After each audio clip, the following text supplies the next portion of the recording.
Welcome back to Super Mario 64. Last time we went through, I forget the name of the level, a wet dry world, that's the name of the level, as well as getting a couple of secret stars that we probably shouldn't have gotten at that point, but I got them anyway. This time we're going to be heading into the next course up in this top floor area. It's this very small painting here. This is Tall Tall Mountain. Probably another level kind of on par with, shoot, what was the name of it? Cool Cool Mountain. Yes, that's what I wanted to say. I think this level is actually pretty difficult. There's some pretty tough platforming you have to do. There's something very reminiscent of Cool Cool Mountain that we'll have to deal with later. And a lot of, well, the whole area is kind of over a bottomless pit, but there are a lot of areas that you can fall and it'll just take you back to an earlier bit in the level, which honestly is kind of annoying.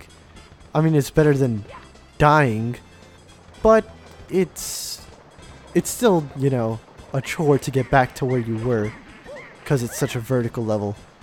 You might be able to hear monkeys in the background. We'll deal with monkey business later on. For now, I have to suck at dodging all these metal balls. Oh my. I mean, they have patterns, but it looks sporadic enough to make you think that it actually doesn't have patterns. This first mission is just to get to the top of the mountain, and we're already pretty much there. We just need to get past these Goombas here. This weird kind of ground kind of works like quicksand. You can't jump out of it very effectively. Anyway, we're at the top of the mountain. That's the first star of Tall Tall Mountain, done and dusted.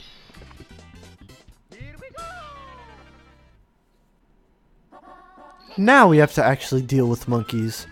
We need to get back to the top of the mountain, which I suppose I can just cut to. But there is something that I want to show really fast because I could have gotten it last time and I didn't actually do so. So we're gonna do it now, is what I'm trying to say. This level does have a cannon in it, and the pink bob-omb with which we may open the cannon is actually right here. If I zoom out, you need to fall down to right here and just talk to him. I think you could do it in the first level. You probably can. I probably should have, but I don't know, I just decided not to.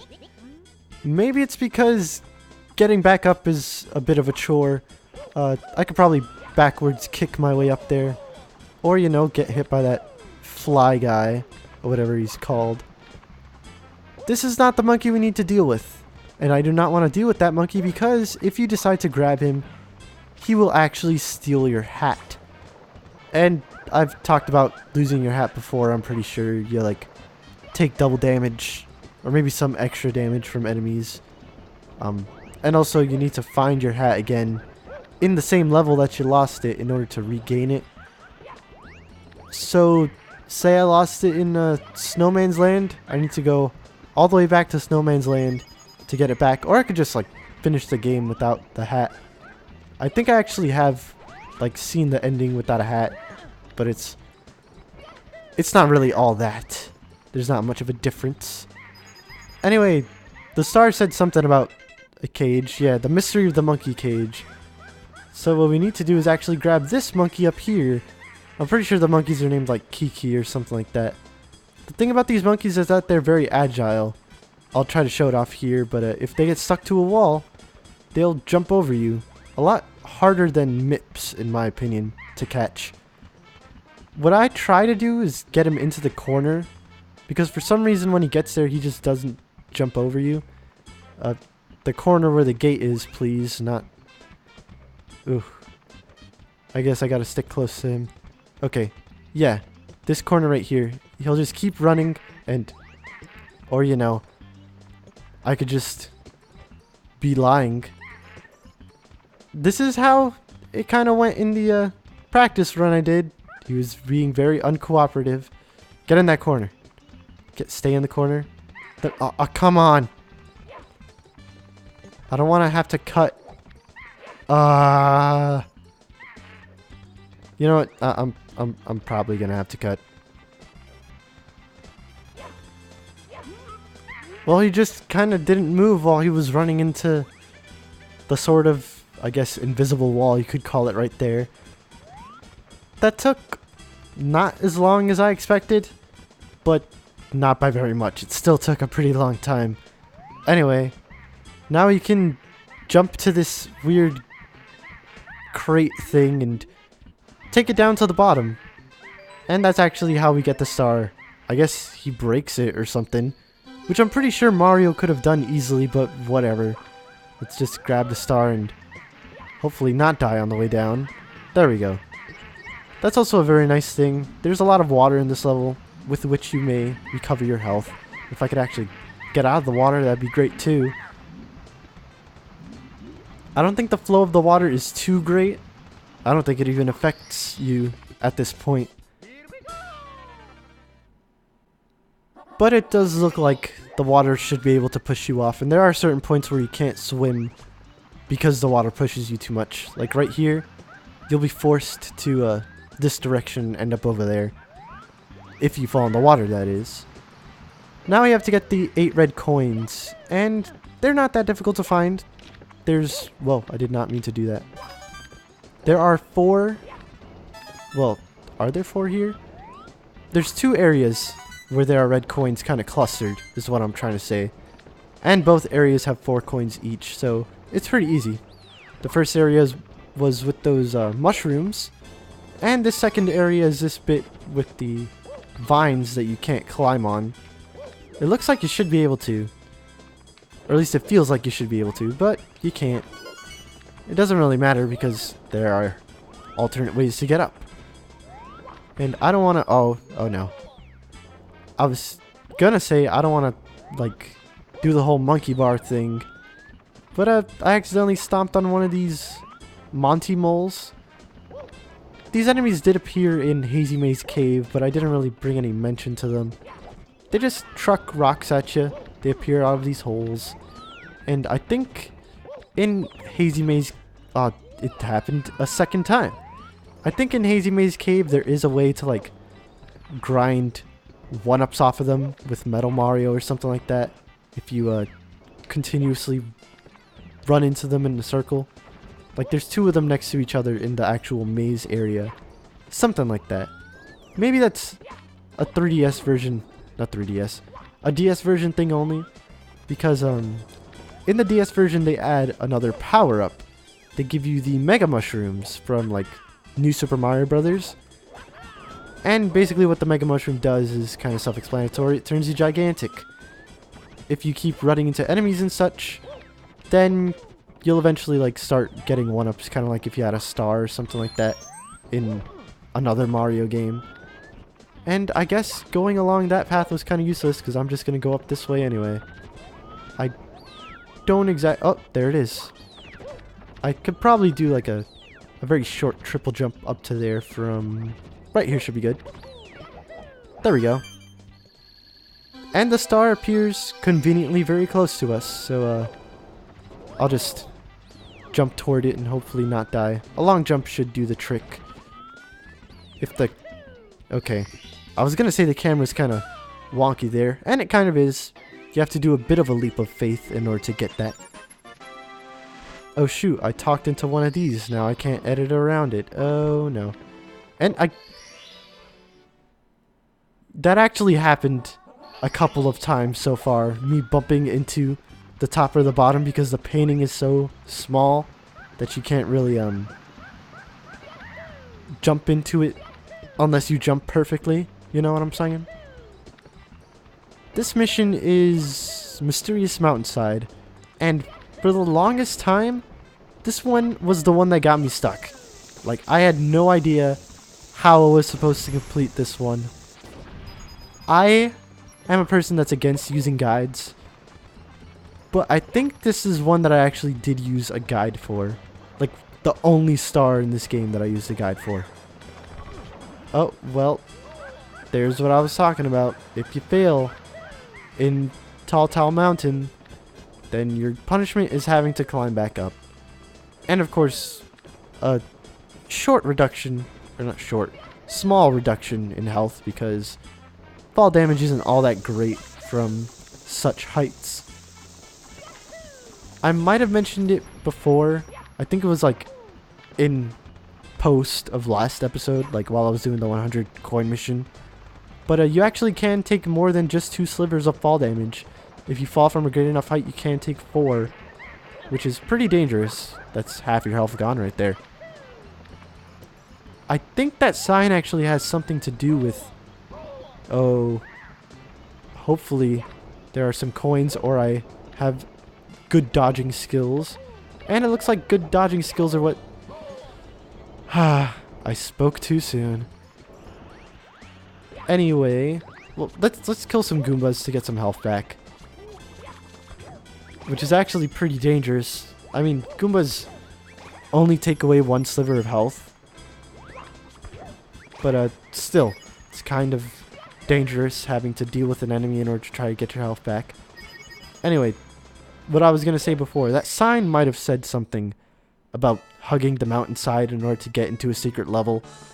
And that's exactly what we had to do. We had to jump into what looked like another painting in order to get into this kind of slide area, which is what I was talking about before when I said this was a lot more like Cool Mountain than it initially seemed. Initially. And this is pretty dangerous because there is that bit that we just saw over there with a little skull and crossbones. If you take that path, you're dead. Like, it's supposed to fake you out or something like that. There are arrows pointing to the right that should direct you to, you know, the way you're actually supposed to go. But there are a few too many times where I accidentally went to where the skull and crossbones were. That secret slide is also how you're going to be getting a lot of the coins for the 100 coin mission. Because, well, from what I've kind of gathered when I was doing practice runs, there are only about 50 coins outside of that area, and inside that area you could get like probably 65 or so. And if you go outside of that area, you know, and collect coins, like, by which I mean collect coins outside here first, and then decide to go for the slide to get the rest of the coins, the 100 coin star will probably appear wherever you got your 100th coin, which is on the slide, and getting back up the slide is probably not that easy of a task. I've had the, well, I wouldn't say hindsight, but, you know, the logical insight, I guess, of not going to that area second. I always go to that area first when I do the 100 coin mission, but that's later. This is now. I'll just grab this one up. Yeah, the lives in Mario 64 do reset. If you quit the game, you're reduced back to 4 lives when you start it up again. Breathtaking view from the bridge. That was the name of this level. I think what you're supposed to do is like long jump from the bridge into the waterfall or something like that. What I like to do is I like to stand here, do like one of those. I'll meet you back up there. Anyway, as I was trying to say, I like to stand about here and do one of those triple jumps that doesn't require a lot of space, and just grab the star like that. Now we need to do what is probably the most difficult mission in this area, because of how precise you have to be with it. It requires taking the cannon and shooting yourself to that mushroom over there with the star on it. And it is very easy to over or undershoot yourself and end up falling into the bottomless pit. So, oh. Whoa. I did not know that that was a windy area. Well, that's a pretty good thing, because I would have died there. Anyway, as I was gonna say, I pretty much... Okay. Okay. Okay. Okay. Oh my...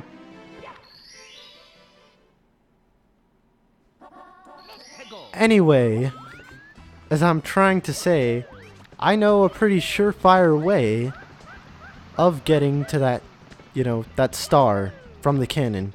Like, the perfect positioning to get to that place. Anyway, what I was trying to do is get down here by jumping, holding back, and then kicking. Mario will, like, hop up for a bit and then have some backwards momentum. I'm not sure if that's how you're supposed to do it. You might have to fall from, like, somewhere around above this area, but that's just how I do it. And here you're supposed to kind of hug the wall. I run and gun it, but if you want to take it slow, you can. And now we must take the cannon to this mushroom over here. Where? Okay, there it is. What I like to do is I like to first line up the reticle with the star so that it's in the center. And then I aim up. I like to have it so the arrow is just touching the cloud background. So about here, I'd say here is pretty safe. Usually when I do it, I end up sliding on the mushroom. So you might have to do like a short hop in order to actually get the star and not fall off like I just did there. Basically what I'm trying to say is as soon as you touch the mushroom, do the short hop. I'll just do that real... Let's try that again, aiming a tiny bit higher this time. And I ended up doing the same thing again. So much for my surefire way of getting the star. When I was practicing, I got this one on my first try. Maybe... Maybe I'm aiming too high, so I end up hitting the mushroom too late and not being able to have enough time to actually jump. This is probably good enough if I rapidly spam the A button. Oh, hey, I did it. Okay. That's not what happened before, but I'll take it. And now I have to do the 100 coin mission, so I'll just let my future self handle that mess. The song of choice for today is Throwback Galaxy, a remix of the regular, like, field theme of Super Mario 64. You might be thinking, Mr. Let's Player Man, we already did a Mario 64 song like 2 episodes ago. This one's different, alright? This one's like orchestral, I think. I honestly can't even tell the difference between like orchestral and fake instruments by ear. I'm just not that... Well, snobby is not the word. Skilled, I guess, would be the correct word. But that's enough about the music. Coin collecting. Again, go for the slide first. You could get a good haul of coins there. Although on your way up to the slide, you might face off with some Bob-ombs. If they do see you, just kill them immediately, because when the Bob-ombs do respawn, they won't drop any coins. After getting out of the slide, all you have to do is jump a bit after that gate. You'd think that there's bottomless pit past it, but there really isn't. Down in that little alcove I was just in, there was one of those boxes that flings you around and drops 5 coins, as well as a ring of 8 coins. Getting this Chuckya will give you another 5, and then just collecting the red coins will get you all the way to 100. Something I didn't mention was that after getting the first star, going after like Kiki for the second star, the star doesn't reappear. The first one, I mean, unless you actually pick the first one. And there's the 100 coin star. And also the 6, well, did I say 6? 8 red coin star. I guess I'll just grab that one to exit the level real fast. See if I can precisely long jump to it. Actually, I'm very scared. I don't want to do that. Okay. You know what? I ended up falling anyway. Who cares? I'm out of the level. And there's no more levels on this floor, I'm pretty sure. Actually, that is not true. There is another level here. I guess I could just show it off rather than go inside of it. Check it out. It's an area that has a bunch of paintings. There's this one in front of us. There's this one to the side. And then that one on the other side. It's supposed to be an optical illusion. Be amazed. Anyway, we cleared a course down here, and there's no more secret stars besides the 8 red coin star in the last Bowser area. So not much extra to do. Next time we'll head into that level.